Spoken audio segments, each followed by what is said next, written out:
The soldiers seized Jesus. And just like that, the shepherd was taken and the sheep scattered. Jesus was first taken to Annas, the former high priest and a powerful figure among the Jewish leaders.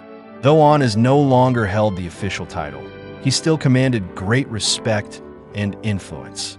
After questioning Jesus briefly and receiving no satisfying answer, Annas sent him to Caiaphas, the current high priest, where the Sanhedrin, the council of religious leaders, had already assembled under the cover of night.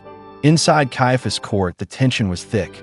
Jesus stood before men who had already determined to kill him, seeking justification for their plans.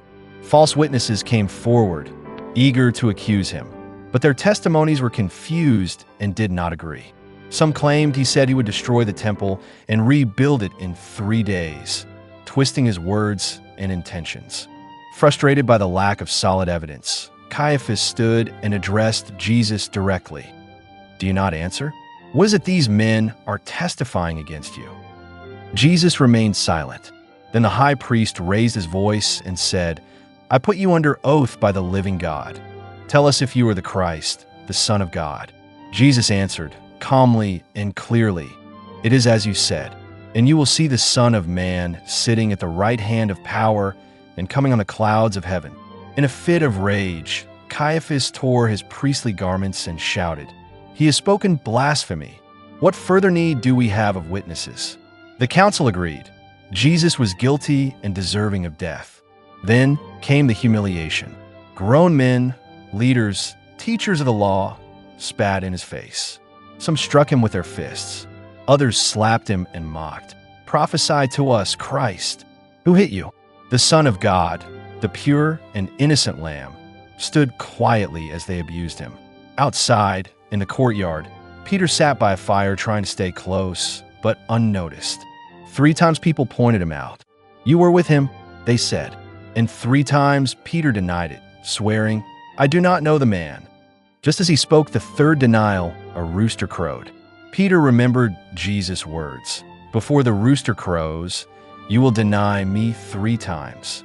Overcome with shame and sorrow, Peter fled into the night and wept bitterly. At daybreak, Jesus was led to Pontius Pilate, the Roman governor. The Jewish leaders accused him of stirring up rebellion, of claiming to be king of the Jews.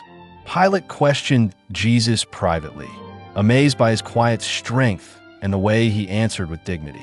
Finding no fault in him, Pilate hoped to pass the responsibility and sent Jesus to Herod, who was also in Jerusalem at the time.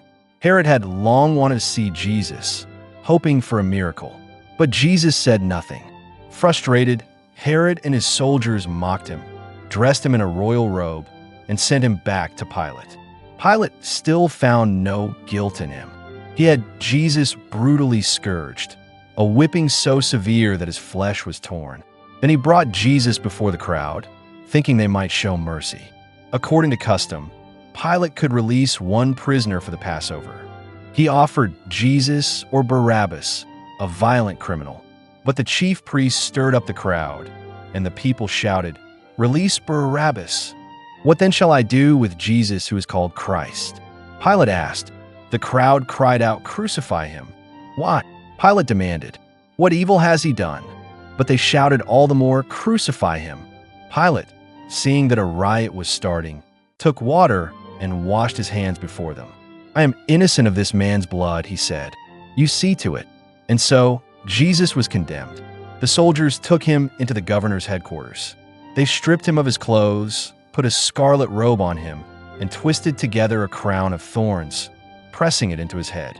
They mocked him, bowed before him in fake reverence, and said, "Hail, King of the Jews!" They spit on him, hit him with a reed, and then led him away to be crucified. Weak from the beatings and loss of blood, Jesus stumbled under the weight of the cross. The soldiers seized a passerby, Simon of Cyrene, and forced him to carry the cross behind Jesus. They arrived at Golgotha, the place of the skull. There, they offered him wine mixed with gall, a bitter drink, but he refused to drink it. Then they crucified him. They nailed his hands and feet to the wood and raised the cross high between 2 criminals.